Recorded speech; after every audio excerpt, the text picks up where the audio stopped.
Salut les makers, j'espère que vous vous portez bien. Alors dans cette vidéo, je vais revenir sur un autre sujet aussi intéressant que le hack de la LEGO Mars avec ses écrans. Mais cette fois-ci, pour ceux qui possèdent les FDM, on va pouvoir s'amuser un petit peu. On va parler musique.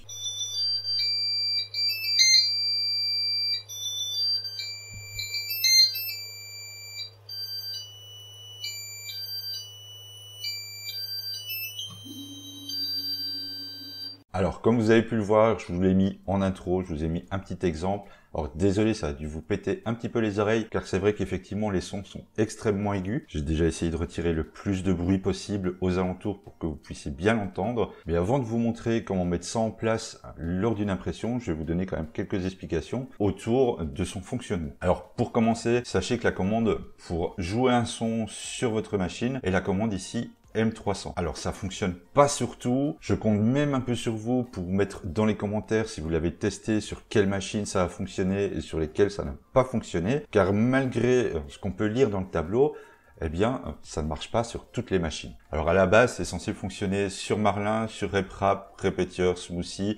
Enfin bref, vous avez le tableau ici et son mode de fonctionnement est tout simple, c'est que le M300 doit être suivi du S pour la fréquence et du P pour la durée en millisecondes. Donc là, en dessous, vous avez un exemple qui va vous faire un son sur une fréquence de 300 Hz pendant 1000 millisecondes. Alors, pourquoi ça marche pas sur toutes les machines? Tout simplement parce qu'il faut aussi que la carte mère soit compatible, c'est-à-dire qu'elle dispose déjà d'un buzzer et apparemment, ça ne suffit pas. Alors, je sais par exemple que les Under sont capables de faire ça. Moi ici, j'ai une MKS Gen L V2 sur ma U30 qui normalement supporte Marlin, donc qui supporte cette commande-là, mais qui n'est pas capable d'émettre le son. Par contre, à côté de ça, j'ai ma Tronxy qui est maintenant passée en Marlin aussi et qui, elle, du coup, va me servir pour vous faire cette vidéo et pour vous montrer comment ça marche. L'idée principale,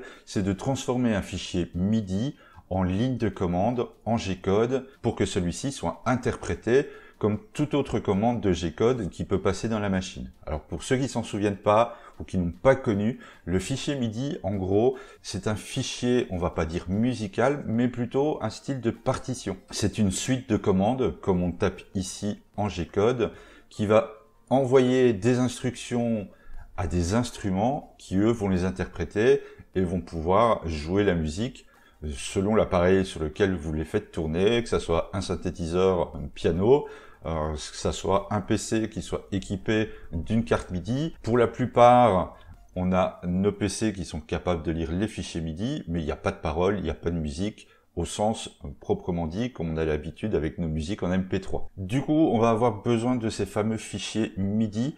Alors c'est très simple à trouver, vous allez sur Google, vous faites une recherche MIDI Files et vous allez en trouver vraiment un bon paquet. Moi ici, je vous mettrai un petit lien dans la description avec le site qui va me servir ici pour vous faire la démonstration. C'est Video Game Music Archive. C'est le plus fun en ce qui nous concerne. Il y a les musiques de Mario, de Zelda, de Sonic. Enfin bref, vous allez voir, vous allez en trouver un bon petit paquet. Alors l'exemple qu'on va utiliser ici dans cette vidéo, je vais aller le chercher.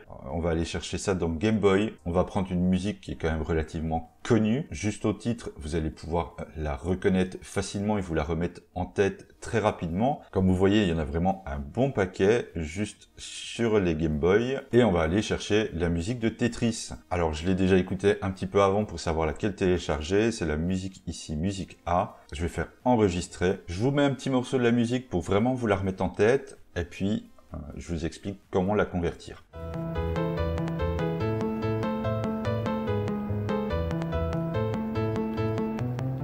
Voilà, je pense que tout le monde maintenant se souvient de cette fameuse musique de Tetris. Alors ce qu'on va faire du coup, c'est évidemment la convertir pour qu'elle soit lisible à partir de la machine.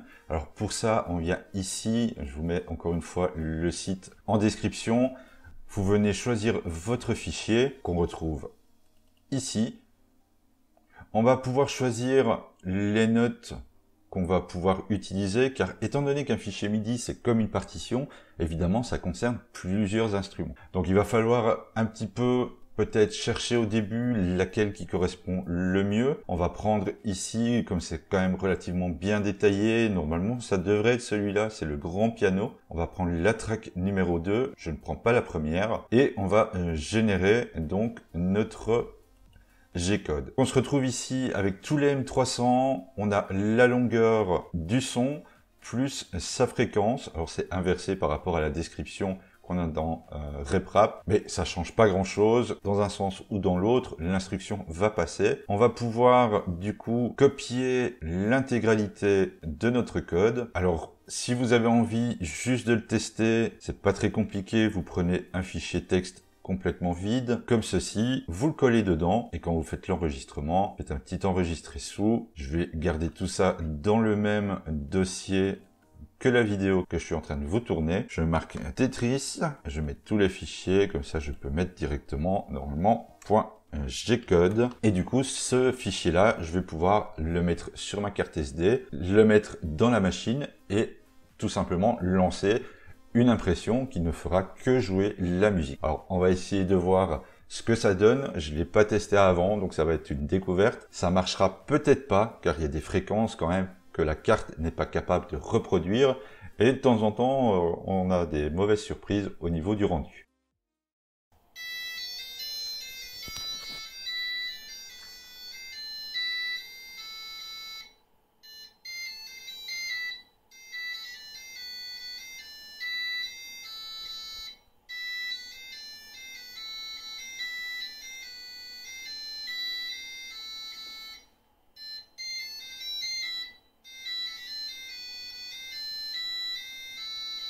Alors, coup de chance, la musique de Tetris passe plutôt pas mal. Je vais donc continuer à vous montrer la mise en place de ce G-code dans vos impressions avec celui-là. Je vais le garder comme exemple. Je vais vous montrer pour les softs principaux, pour les slicers principaux que j'utilise. Après, le système restera le même pour tous. Mais si je vous le montre ici dans les différents slicers que j'utilise, c'est qu'il y a malgré tout une petite chose quand même à savoir entre Cura, Idea Maker, et je vous montrerai à la fin un petit truc avec Octoprint. Donc je vais commencer par le plus simple, c'est avec Cura. On va venir ici dans la gestion d'imprimante. Ici donc du coup il n'y a que ma Tronxy qui est capable de le faire. Je viens dans gérer les imprimantes.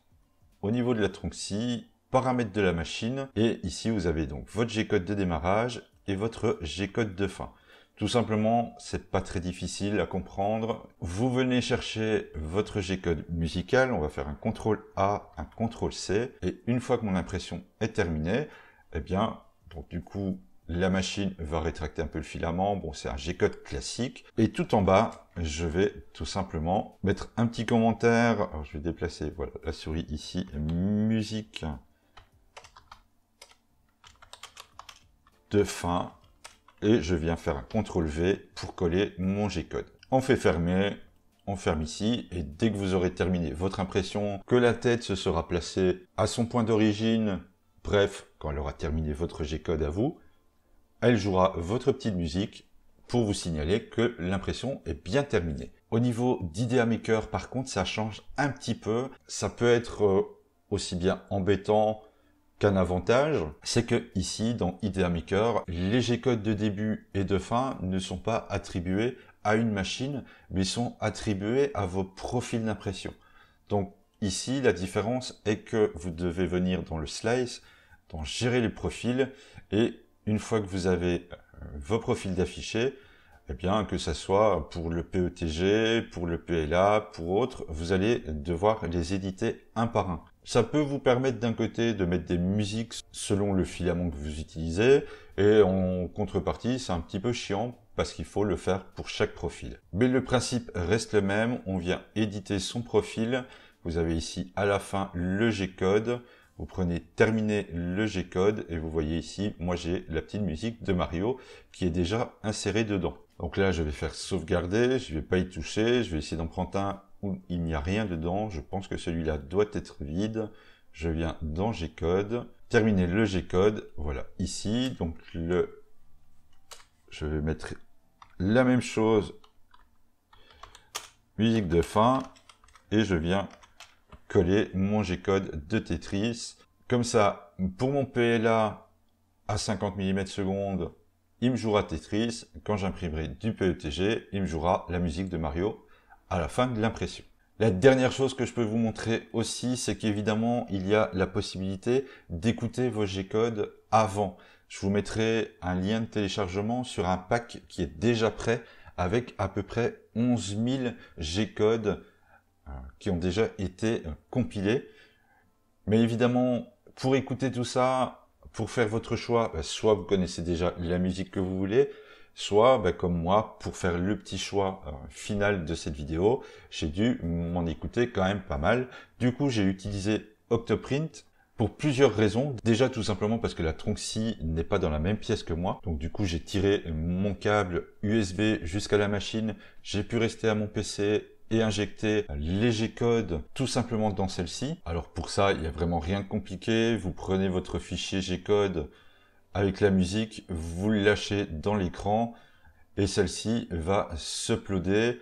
Alors évidemment, il faut qu'elle soit connectée, ce que je vais faire tout de suite. Donc voilà, comme ça c'est fait. Maintenant, je peux recommencer. Je prends mon fichier et je le place dedans. On a notre fichier qui apparaît ici et quand vous le lancez, hop, au niveau de l'impression, vous pourrez donc du coup passer tous vos G-codes comme ça et les entendre.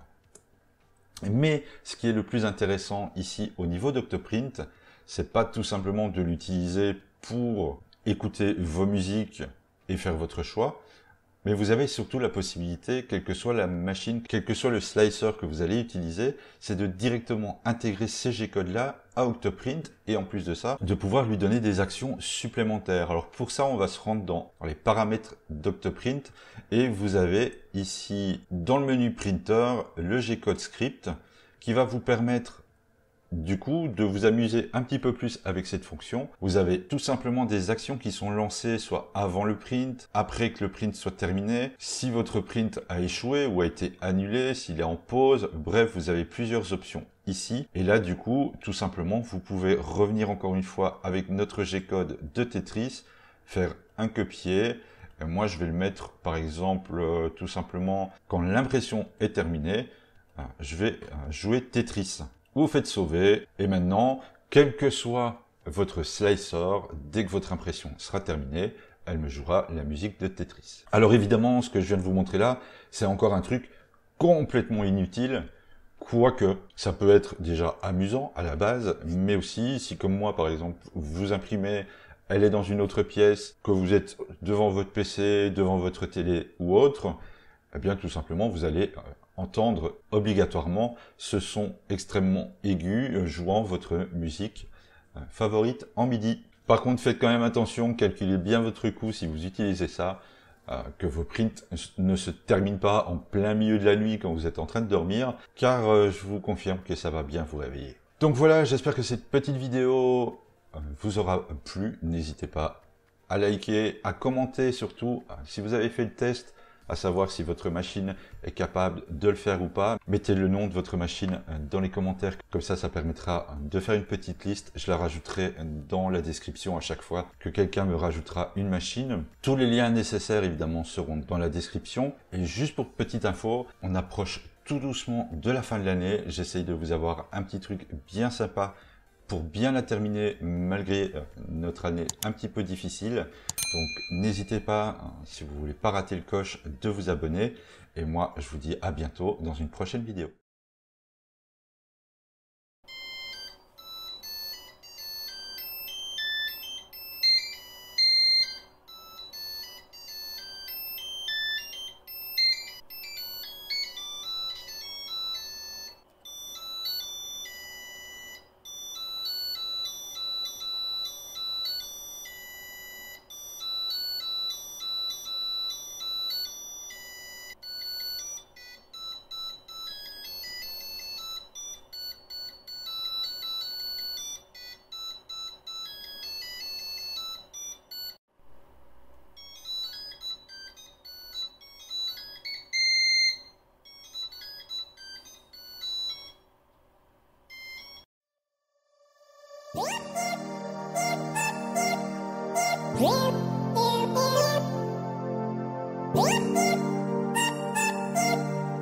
Yeah.